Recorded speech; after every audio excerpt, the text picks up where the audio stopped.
பூரி மசாலா பண்ணிடலாமா? குக்கரில் உருளைக்கிழங்கு, மஞ்சத்தூள், உப்பு போட்டு 4 விசில் வச்சு எடுத்துக்கலாம். இப்போ பூரி மாவு பிசைஞ்சிடலாம். கோதுமை மாவு, உப்பு, சர்க்கரை, ரவை கொஞ்சம் ஆட் பண்ணிவிட்டு மிக்ஸ் பண்ணிவிட்டு இப்போ 1 ஸ்பூன் எண்ணெய் போட்டு கலந்து விட்டுறலாம். கொஞ்சம் கொஞ்சமாக தண்ணி ஆட் பண்ணி நல்லா கை வச்சு நீட் பண்ணிகிட்டே இருக்கணும். ஒரு 5 to 10 மினிட்ஸ் நீட் பண்ணணும். தண்ணி கொஞ்சமாக ஆட் பண்ணி நீட் பண்ணுங்கள். நல்லா சாஃப்ட் டோவாக வரணும். லாஸ்ட்டாக 1 ஸ்பூன் எண்ணெய் போட்டு நல்லா பிசைஞ்சிட்டு ஒரு 15 மினிட்ஸ் அதை அப்படியே செட் ஆகிறதுக்கு விட்டுறலாம். இப்போ ஒரு கடாயில் எண்ணெய், கடுகு, கடலைப்பருப்பு, 1 ஸ்பூன் சோம்பு, 1 ஸ்பூன் ஜீரகம் போட்டு பொரிஞ்சதும் நம்ம ஸ்லைஸ் பண்ணி வச்சுருக்க வெங்காயம், பச்சை மிளகாய் ஆட் பண்ணி நல்லா வதக்கிட்டு கொஞ்சம் தேவையான தண்ணி ஊற்றி அதை வேக வச்சிடலாம்.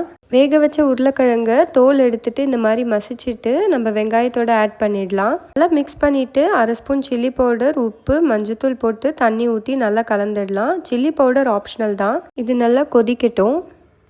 பூரி மாவை ஒரு மீடியம் சைஸ் பால்ஸாக ரோல் பண்ணி வச்சுட்டு நம்ம திரட்டி எடுத்துடலாம். மாவு தொட்டு திரட்டணும்.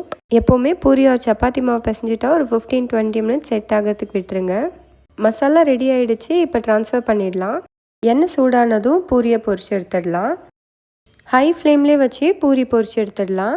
அவ்வளோதாங்க, பூரி மசாலா ரெடி ஆகிடுச்சு. கண்டிப்பாக செஞ்சு பாருங்கள். வீடியோ பிடிச்சிருந்தா லைக் பண்ணுங்கள். பேஜ் ஃபாலோ பண்ணிக்கோங்க. தேங்க்யூ.